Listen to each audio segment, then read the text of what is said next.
kulttuuripolitiikan näkökulmasta siis meidän tulee huolehtia siitä, että taideelämyksiä tarjoavat instituutiot tietävät vastuunsa tässä asiassa, että niillä on myöskin tarvittavat resurssit toimia lasten ja nuorten parhaaksi.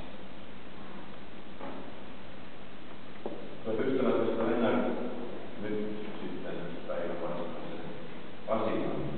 Ja aloitetaan lapsen päivän palvelua. Opetusministeriö on päättänyt myöntää vuoden 2007 lapsenpäivän palkinnon. Kaksi tahoa tässä listassa mukana.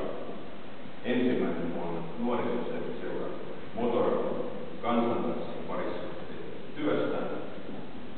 Ja toiseksi Aurinko ja tulevaisuus ry lasten aurinkojuhlan Vaarassa surulliset tapahtumat.